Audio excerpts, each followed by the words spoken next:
Hello and welcome to the class. आज आपण बघणार आहोत ते म्हणजे पोलीस चॅप्टरमधलं पोलीस सिस्टीम चॅप्टरमधलाच पुढचा जो पार्ट आहे that is arrest, search, seizure, methods of investigation. आपण जे त्यांचे ऑब्जेक्टिव्स किंवा पॉवर्स बघितल्या, फंक्शन्स बघितले पोलिसांचे, त्यामध्ये ह्या सगळ्या पॉवर्स आणि हे सगळं तेच आहे की अरेस्ट असेल, सर्च असेल, सीझर असेल किंवा मेथड्स ऑफ इन्व्हेस्टिगेशन आहे. हे त्यांचे फंक्शन्सच आहेत, ऑब्जेक्टिव्ह आहेत किंवा ती त्यांची कर्तव्य आपण म्हणतो ना जसं की तेच आहेत हे सगळे. पण ते डिटेलिंगमध्ये थोडंसं दिलेलं आहे किंवा त्याच्यावर एक सिंगल असे क्वेश्चन शॉर्ट नोटला येऊ शकतो, त्यासाठी हे आपण बघत आहोत. तर अरेस्टमध्ये आपल्याला माहिती आहे की अरेस्ट म्हणजे काय, तर अटक करणे. तर अटक कधी करतात किंवा कधी नाही करतात. CRPC शिकताना त्याची जी ॲक्च्युअल प्रोसिजर आहे अटक करण्याची म्हणजे अरेस्ट करण्याची, ती तुम्हाला पुढे CRPC मध्ये आहे. तर त्यासाठी थोडंसं आपण घेऊया अरेस्ट म्हणजे काय. The police can arrest a person in case of a cognizable offence even in absence of a warrant. That is section 41 of CRPC असं सांगतो की अरेस्ट जे आपण करतो ते कॉग्निझेबल ऑफेन्सेस असतात. आता कॉग्निझेबल ऑफेन्सेस म्हणजे काय हे मी IPC मध्ये सांगितलेलं आहे की दखलपात्र असे जे गुन्हे आहेत तर त्याला विदाऊट वॉरंट आपण अटक करू शकतो, असं सेक्शन 41 CRPCचा जो आहे तो सांगतो की जे दखलपात्र गुन्हे आहेत म्हणजे कॉग्निझेबल ऑफेन्सेस आहेत त्याच्यामध्ये आपण विदाऊट वॉरंट म्हणजे पोलीस विदाऊट वॉरंट त्या ऑफेंडरला अटक करू शकतात. त्यासाठी कोर्टाकडनं वॉरंट करण्याची किंवा कोर्टाकडनं ऑर्डर घेण्याची आवश्यकता नसते. त्यानंतर इनकॉग्निझेबल केसेस याच्यामध्ये वॉरंटची गरज मात्र असते. म्हणजे अदखलपात्र जे गुन्हे असतात तर त्याच्यामध्ये जे सेक्शन 46 ऑफ CRPC सांगतोय की warrant is necessary for cognizable offences. The police, as per the provision 46 of CRPC, are restrained from resorting to any violence unless the person resists the arrest or tries to escape from arrest or custody. This provision was provided to the code of to protect the citizen against inhuman or violent disposition on the part of the violence. म्हणजे जे आपण हँडकफिंग वगैरे आहे म्हणजे आपण जे बेड्या घालतो तर ते का घातलं पाहिजे, तर त्यांनी सांगितलं की सिक्युरिटी आहे. तो जो ऑफेंडर असणार आहे तो साहजिक आहे, स्वतःची सुटका करण्यामागे त्याचं कल असणार आहे. त्यामुळे हँडकफिंग हा अरेस्ट म्हणजे करतानाचा एक म्हणजे सोर्स आहे हँडकफिंग हा, की हँडकफिंग केलं की त्याला एक पोलिसाच्या हातात बेडी असते आणि एक किंवा पोलीस आणि त्या ऑफेंडरच्या हातामध्ये बेडी असते.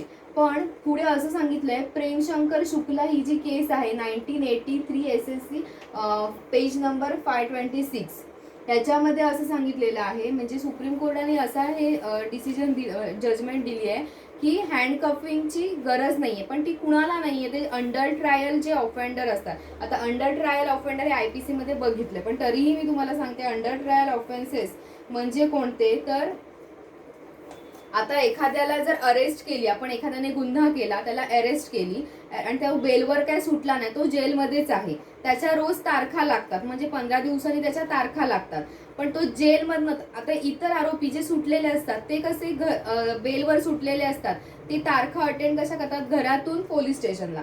पण जे बेलवर सुटलेले नसतात ते जेलमधून पोलीस स्टेशनला येतात. आता जेलमधनं पोलीस स्टेशनला येण्यासाठी येतात त्यांना अंडर ट्रायल म्हणतात, की जे ट्रायलमध्ये असतात असे जे आहेत ऑफेंडर ते that is under trial offender. मग आता पोलीस त्यांना प्रत्येक तारखेला कोर्टात घेऊन येतात. मग असे जे ऑफेंडर आहेत त्यांना हँडकफिंग अप्रूव्ड केलं नव्हतं, ते डिसअप्रूव्ड केलं होतं सुप्रीम कोर्टाने ह्या केसच्या अंडर. म्हणजे ही जजमेंटल केस आहे, प्रेम शंकर शुक्ला जी केस आहे त्यात त्यांनी डिसअप्रूव्ह केलं होतं की अंडर ट्रायलच्या ऑफेंडरला हँडकफिंगची आवश्यकता नाहीये असं त्यांनी सांगितलं होतं.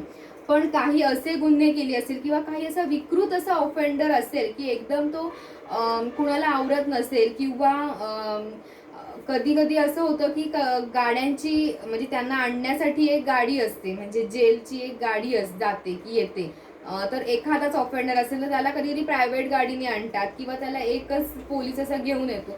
मग असे जे गुन्हेगार आहेत की ज्यांना आवरणं अशक्य असतं, तर त्यावेळी मात्र हँडकफिंग करावं लागतं, म्हणजे बेड्या ह्या घालाव्याच लागतात. अदरवाईज या केसमध्ये सांगितलंय की त्यांना हँडकफिंग अंडर ट्रायल ऑफेंडर्सनाच, फक्त अंडर ट्रायल ऑफेंडरना हे असे अरेस्टमध्ये दिलेलं आहे. त्यानंतर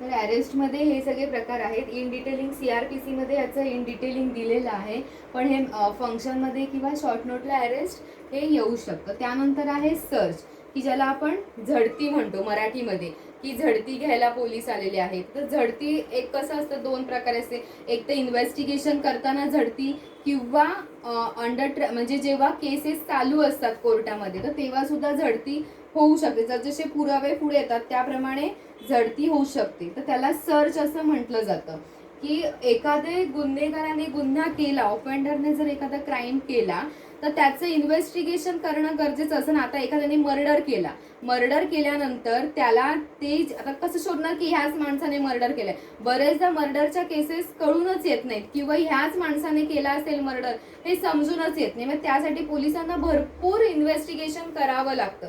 मग इतकं इन्व्हेस्टिगेशन करायचं म्हणजे एक बारीक सारीक गोष्ट त्यांना चेक करायला लागते. मग ती चेक करण्यासाठी काहीतरी सर्च करायला लागतं ना. एखादा मनुष्य आला समोर, ह्याचं वागणं विचित्र वाटलं तर ह्याच्या घरी जाता येतं, त्याची झडती घ्यावी लागते. आता त्या माणसाची झडती घ्यायची. सपोज असं कळलंय की एखादा मर्डरचा जो विक्टीम आहे तर त्याला चाकूने मारलंय, हे असं तिथे त्या तपासात समजा कळून आलं की हे बहुतेक चाकूचे वार आहेत, हे तर लगेच कळतं की हे वार जे आहेत ते चाकूचे आहेत. मग आता तेव्हा जो संशयित असतो तर तो समजा ह्याने चाकूने केलं असं आपण समजतो आणि हा संशयित आहे, तर त्याच्या घरी गेलं की आपण बघतो की यात चाकू आहेत, किती नाही आहेत, याने घरचाच वापरलाय चाकू का कुठून बाहेरून आणलाय, तर काय, म्हणजे हे सगळं करण्यासाठी काय त्यांना सर्च करावं लागतं, भरपूर सर्चिंग करावं लागतं की हा कुठे कुठे जातो, काय काय करतो. मग तिथे घरातच सगळं सर्च केला जातो, झडती घेतली जाते. त्याचं घर असेल, त्याचं काय, तो कुठे कामावर असेल ते ठिकाण असेल, कधी कधी कपड्यांची, आपण जर हायकोर्टात किंवा असं कुठे ठिकाणी गेलो तर तिथे आपली झडती घेतात म्हणजे काय, पूर्ण आपली बॉडी चेक करतात की तुमच्याकडे असं काही गोष्टी आहेत का की जेणेकरून म्हणजे आपण झडती घेतो ना कधी कधी, अशा प्रकारचा पण सर्च असतो की ज्याला काही सर्चना वॉरंट लागतं, कोर्टाचं वॉरंट लागतं, काही सर्चना वॉरंट शिवाय म्हणजे इन्व्हेस्टिगेशनच्या वेळी असतात, त्याला काय प्रत्येक वेळी वॉरंट नाही आणणार ना. जसजसे पुरावे आपल्याला पुढे पुढे मिळत जाते तसं आपण त्याचा सर्च घेत जाणार. तर ह्याच्यामध्ये असं दिलं, search can be carried out with और विदाउट वॉरंट, जसं मी आता म्हटलं. However, the warrant issued by a magistrate should contain the following details. म्हणजे मॅजिस्ट्रेटनी काय सांगितलेलं असतं की ज्याच्यात मॅजिस्ट्रेटकडनं म्हणजे वॉरंट घेतलं जातं, म्हणजे वॉरंट विथ वॉरंट असेल जर सर्च घ्यायचं असतो, त्यात काय काय दिलेलं असतं. The information as to statement of a fact showing probable cause that crime has been committed. म्हणजे त्याची एक टोटल इन्फॉर्मेशन आपण थोडक्यात म्हणूया की टोटल इन्फॉर्मेशन द्यावी लागते की का सर्च घ्यायचं आहे, किंवा इथपर्यंत आता पुरावा आलेला आहे मग अजून काहीतरी मिळतंय म्हणून आपल्याला टोटल इन्फॉर्मेशन त्याची द्यावी लागते. A specification of a place or places to be search, म्हणजे कोणती जागा तुम्हाला बघायची ते पण वॉरंटमध्ये आलं पाहिजे की ह्याची झडती घ्यायची एखाद्या जागेची, तसं स्पेसिफिकेशन्स आले पाहिजे. A reasonable time limit within which it must be conducted. Time limit सुद्धा दिलेला आहे की तुम्ही एवढ्या ह्याच्यात ते इन्व्हेस्टिगेशन कम्प्लीट केलं पाहिजे. म्हणजे कोर्टाकडनं जेव्हा वॉरंट घेऊन आपण करतो ते त्यात मेन्शन केलेलं असतं. अशा प्रकारे हे जे सर्च आहे, आपल्याला सर्च तर आपल्याला इन जनरली माहिती आहे की सर्च कशा प्रकारे घेतला जातो, म्हणजे झडती जी आहे ती पोलीस कशा प्रकारे घेतात हे तर आपल्याला माहितीच आहे. त्यानंतर जे आहे ते म्हणजे सीझर दॅट इज जप्तीमध्ये आपण सीझर पंचनामा एक असतो, म्हणजे कधीही एखादा मर्डर किंवा अशी मर्डर असेल किंवा भ्रष्टाचाराच्या केसेस ज्या असतात ना, अँटी करप्शनच्या केसेस असतात, त्याच्यामध्ये एक सीझर पंचनामा असतो, म्हणजे काय, जप्ती पंचनामा. आता सर्च घेतला आपण, सर्चमध्ये पुरावे गोळा झाल्यानंतर ते आपण तसेच त्याच्या घरात ठेवायचे का? समजा आता मर्डरचं मी जे एक्झाम्पल दिलं, त्याने चाकूने मर्डर केला आणि तोच चाकू त्याच्या घरात सापडून आला. आता तो आपण बघितला आणि निघून आले पोलीस, असं होतं का? तर तो चाकू जप्त करावा लागतो, कारण पुराव्यामध्ये त्याचा विचार केला जातो. जेव्हा सीझर पंचनामा आता हे झडती पंचनामा म्हणजे आपण झडती घेतो, त्याच्यात चाकू सापडला, मग आता पुढची प्रोसिजर काय? तर सीझरची. आता हे काय होतं? सीझर पंचनामा एक असतो. तुम्ही जर चार्जशीट बघितली तर त्यात एक सीझर पंचनामा असतो. सीझर पंचनामा म्हणजे काय? आता ती आपण जे सर्च घेतला त्याची ती गोष्ट, ती चाकू आता जप्त केला. आता चाकू जप्त करताना एक 2 विटनेस लागतात, म्हणजे 2 पंच लागतात. तर पंच विटनेस जे होते तर ते काय करतात? पोलीस आहेत त्या 2 पंच विटनेस समोर ही जप्ती जी आहे ती करतात. म्हणजे चाकूची जप्ती करायची आपल्याला, तर त्या पंचांसमोर तो चाकू आहे तो आहे तसाच घ्यायचा. सपोज त्याच्यात रक्ताचे डाग असतील तर तो चाकू त्या लायब्ररी म्हणजे आपली जी लॅबोरेटरी असते तर त्याच्यामध्ये द्यावा लागतो, कारण ते रक्त त्याच विक्टीमचं हे कळायला पाहिजे. त्यामुळे तसाच घ्यायचा. समजा रक्त नसेल, नुसता चाकू असेल तर तो एकात गुंडाळायचा. त्याला ते लाखेनी ते लॉक करतात, की लाख लावून त्याला लॉक केलं जातं. त्याच्यावर ते एका लखोट्यात भरला जातो. त्या लखोट्यावर तो आरोपी, त्याचे काय नमुने, जे काही स्पेसिमेन्स असतील ते सगळं ते डिटेलिंग त्याच्यावर दिलं जातं. कधी घेतला पंचनामा, किती वाजता केला, काय केला, कोण कोण होतं, त्यांच्या सह्या, पोलीस ज्या घेतो, इन्व्हेस्टिगेशन ऑफिसर आहे त्याची सही, परत त्याच्यासोबत आपल्याला एखाद्या पोलिसाची सही, असं सगळं घेऊन हे जप्ती पंचनामा केला जातो. तर त्याला सीझर पंचनामा म्हणतात. आता सीझर म्हणजे काय? जप्ती. म्हणजे जे सर्च मध्ये तुम्हाला आढळून आलं आहे त्याचं सीज करायचं, म्हणजे काय? जप्त करून घ्यायची ती गोष्ट. आता एखाद्या केसमध्ये आता समजा ऍक्सिडेंट झाले किंवा एखादं काही कोणती त्यात मोबाईल जप्त केला जातो, गाडी जप्त केली जाते ऍक्सिडेंटच्या केसमध्ये. हे सगळं काय आहे? जप्ती पंचनामा म्हणजे सीझर मध्ये ते मोडलं जातं. त्यानंतर आहे तर मेथड्स ऑफ इन्व्हेस्टिगेशन. तर मेथड्स ऑफ इन्व्हेस्टिगेशन मध्ये काय आहे? तर आपण इन्व्हेस्टिगेशन जसं बघितलं की सर्च केलं, सीझर केलं की आपल्याला काहीतरी त्याच्यात पुरावे सापडतात. म्हणजेच हे सगळं जे आहे हे काय आहे? इन्व्हेस्टिगेशनची एक मेथड आहे, एक प्रॉपर प्रोसिजर असते इन्व्हेस्टिगेशनची. जेव्हा तुमच्याकडे कंप्लेंट येते तेव्हा तुम्ही तिथे नोंद केली पाहिजे पोलीस स्टेशनला, आणि मगच पोलीस जातात. मग ती कुठची गाडी घेऊन जातात? पोलीस स्टेशनचीच गाडी असली पाहिजे. एक इन्व्हेस्टिगेटिंग ऑफिसर असला पाहिजे, त्यानंतर कॉन्स्टेबल असले पाहिजे सोबत, शिपाई, ड्रायव्हर, सगळं हे फोटोग्राफर. हल्ली एक फोटोग्राफर पण पोलिसांचाच असतो. फोटोग्राफरची एक पोस्ट भरली जाते पोलीस स्टेशनला की स्पेसिफिक फोटोग्राफर, त्यांचाच कॅमेरा. म्हणजे हे सगळं हे इन्व्हेस्टिगेशन मेथडमध्ये येतं. की जेव्हा तुम्ही इन्व्हेस्टिगेशन करायला जेव्हा पोलीस स्टेशनमधनं निघतो तेव्हा त्यांनी काय काय केलं पाहिजे, आणि ती जे जप्त केलेलं आहे ते कुठे कुठे दिलं पाहिजे, काय काय केलं पाहिजे, हे मेथड्स ऑफ इन्व्हेस्टिगेशन मध्ये दिलेलं आहे. आता हे सगळं झालं वस्तूंबाबत. एखाद्या म्हणजे सगळ्या वस्तू आहेत की ज्या केसमध्ये वापरल्या गेल्या. पण त्याच्या व्यतिरिक्त सुद्धा इन्व्हेस्टिगेशनची मेथड काय आहे? तर पुरावे गोळा केले. तर पुरावे म्हणजे काय? विटनेस जे आहे तर ते गोळा केले जातात. आता जेव्हा विटनेस गोळा करतो तेव्हा त्यांचं आपण काय? साक्ष नोंदवून घेतो.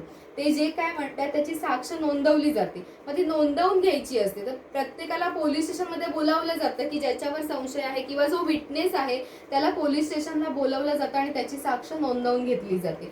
आता त्याच्यामध्ये पण 2 प्रकार आहेत. एक कॉमन मॅन आहे, त्याला बोलावलं जातं आणि त्याची साक्ष नोंदवली जाते. पण 15 वर्षापेक्षा जे खालील व्यक्ती आहेत, म्हणजे ते मुलगा असेल मुलगी असेल, पण जी 15 वर्षाखालील अशी मुलगा मुलगी किंवा आणि महिला म्हणजे जे वुमन आहेत त्यांना तुम्ही पोलीस स्टेशनला समन्स काढून बोलवू शकत नाही. त्यांच्या घरी जाऊन तुम्ही त्यांची साक्ष नोंदवून घ्यायचे. त्यासाठी एक महिला पोलीस असली पाहिजे. तर हे सगळं काय आहे? इन्व्हेस्टिगेशन मेथडमध्ये येतं, की जे CRPC सेक्शन 160 आणि 161 मध्ये हे सांगितलेलं आहे. त्यानंतर जी इन्व्हेस्टिगेशनची जी मेथड दुसरी म्हणजे आपण हे अरेस्ट आणि हे सगळं तर बघितलंच आहे.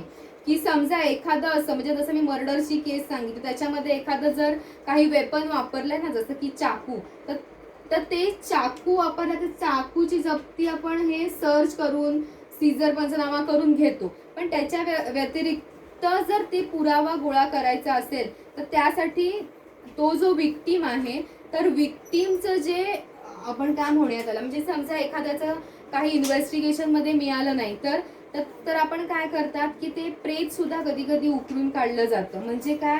The place of a burial of the victim's body, किंवा एखादे दागिने असतील, पैसे असतील याच्या शरीर, म्हणजे हे सुद्धा म्हणजे एकदम इन्व्हेस्टिगेशन झाल्यानंतर सुद्धा ह्या काही गोष्टी येतात की कधी कधी नंतर डाऊट येतो की काहीतरी आहे, म्हणून मग ते पुरलेलं प्रेत असेल, जाळलेलं प्रेत असेल तर ते सुद्धा उकरून काढलं जातं आणि ह्याच्या आणि ते पुराव्यासाठी दिलं जातं. अशा प्रकारे हे सगळं जे आहे ते इन्व्हेस्टिगेशन मेथडमध्ये येतं. त्यानंतर आपण फॉरेन्सिक लॅबोरेटरी बघूया, त्याच्यामधलं पण बघूया की हे सुद्धा मेथड्स ऑफ इन्व्हेस्टिगेशन मध्ये येतं. आता काही गोष्टी अशा आहेत की ज्या लॅबोरेटरीमध्येच दिल्या जातात, जसं की बायोलॉजी डिव्हिजन असते. आता बायोलॉजी डिव्हिजन मध्ये काय दिलंय की आता जसं मी मगाशी म्हटलं की ब्लड सॅम्पल्स असतील, सिमेन, हेअर, बोन्स, की ज्याच्यावरनं हाच व्यक्ती होता किंवा विक्टीम किंवा ऑफेंडर हे दोन्हीही ते केस असतील, हाडं असतील, ह्याच्या ते बायोलॉजी डिव्हिजन मध्ये देऊन ते ओळखलं जातं. तर केमिस्ट्री डिव्हिजन असते, त्याच्यामध्ये काय दिलेलं आहे तर एक्झॅक्ट जे काय आहे, समजा पेट्रोल असेल, केरोसिन किंवा असे कोणतेही जर केमिकल्स वापरले असतील तर ते सुद्धा लॅबोरेटरीमध्ये चेक करून म्हणजे ऍसिड अटॅक जो करतात ना, तर त्याच्यामध्ये केमिस्ट्री लायब्ररीचा म्हणजे केमिस्ट्री लॅबोरेटरी किंवा केमिस्ट्री डिव्हिजनचा उपयोग होतो. त्यानंतर डॉक्युमेंट डिव्हिजन. आता डॉक्युमेंट डिव्हिजन मध्ये काय येतं तर hand writing, signatures, type scripts, rubber stamp impressions, seal impressions, हे अशा प्रकारचे ते डॉक्युमेंटमध्ये. आता आपण बरेचदा बघतो की नोटरी केलेले डॉक्युमेंट्स असतील किंवा रजिस्टर डॉक्युमेंट्स असतील, मग त्याच्याशी रिलेटेड म्हणजे आता हे एक्झॅक्ट डॉक्युमेंट कोणी रजिस्टर केलंय, ह्याच्यावर कुणाचे हँड रायटिंग एक्सपर्ट्स असतात, तर ते हँड रायटिंग एक्सपर्ट्सकडनं हे सगळ्याचे जे डॉक्युमेंटचे जे डिव्हिजन आहे तर हे सगळं काम ते करतात. त्यानंतर फिंगरप्रिंट डिव्हिजन, आपण बघितलंय CID वगैरे या सिरियल्स मध्ये आपण बघितलंय की फिंगरप्रिंट्स घेतले, त्याचं सुद्धा एक फॉरेन्सिक लॅबोरेटरी वेगळी असते. तर त्यामध्ये फिंगरप्रिंट्स जे आहेत ते एक्झॅक्ट कुणाचे आहेत तर ते चेक केलं जातं. त्यानंतर आहे लाय डिटेन्शन. आपल्याला माहिती आहे की बऱ्याचशा क्रिकेट केसेसमध्ये लाय डिटेन्शन करतात की जे फिक्सिंग, मॅच फिक्सिंग मध्ये केलेली आहे, तर त्याच्यात काय केलं जातं तर पॉलिग्राफ इक्विपमेंट्स असतात, म्हणजे तुमच्या छातीचे जे ठोके आहेत त्याच्यावरनं ठरवलं होतं की तुम्ही खरंच खरं बोलताय की खोटं बोलताय, तर ते लाय डिटेक्शन टेस्टमध्ये ते कळून येतं. त्यानंतर DNA टेस्ट, DNAचं किट मागवलं जातं, लाखावरीचं ते किट असतं, त्यामुळे ते कोर्टाकडनं ऑर्डर घेतली जाते. DNA टेस्ट अशी पोलिसांनी समजा ऑफेंडरने सांगितलं की जा आमच्या DNA टेस्ट करा, मग कळेल की खरं की खोटं आहे. म्हणजे बेसिकली रेप केसेसमध्ये हे होतं. तर असं कोणी सांगितलं म्हणून DNA टेस्ट होत नसते, तर त्यामध्ये कोर्टाकडनं तशी ऑर्डर घ्यायला लागते. पोलिसांना कोर्टात तसा अर्ज करून तशी ऑर्डर घ्यायला लागते, कारण ते जवळजवळ 1-2 लाखाचं DNAचं किट असतं आणि त्यातूनच ते सिद्ध होते DNA टेस्ट.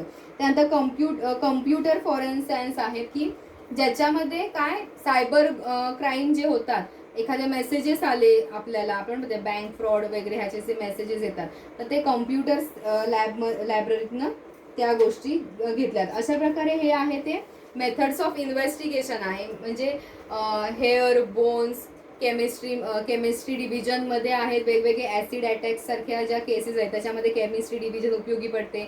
डॉक्युमेंटरी एव्हिडन्स जो असेल एखादा तर त्यासाठी आपले हँडरायटिंग एक्सपर्ट्स आहेत, सिग्नेचर एक्सपर्ट्स आहेत, त्यांच्याकडनं ते व्हेरीफाय करून घेतलं जातं. फिंगरप्रिंट जे आहे तर त्यासुद्धा त्याच्या डिव्हिजनमधनं फॉरेन्सिक लॅब जी आहे त्याच्याकडनं ते इन्व्हेस्टिगेट केलं जातं की ते एक्झॅक्ट कुणाचं आहे. आणि ह्या सगळ्याचे रिपोर्ट हे चार्जशीटला लावले जातात, ते कोर्टात येतात, एक कॉपी पोलिसांना येते आणि हे सगळं काय केलं जातं त्या चार्जशीटमध्ये लावलं जातं आणि पुराव्याच्या कामी ह्या सगळ्यांचा उपयोग होतो. त्यामुळे मेथड्स ऑफ इन्व्हेस्टिगेशन हा जो प्रकार आहे तो अत्यंत महत्त्वाचा आहे आपल्याला क्राईम्समध्ये.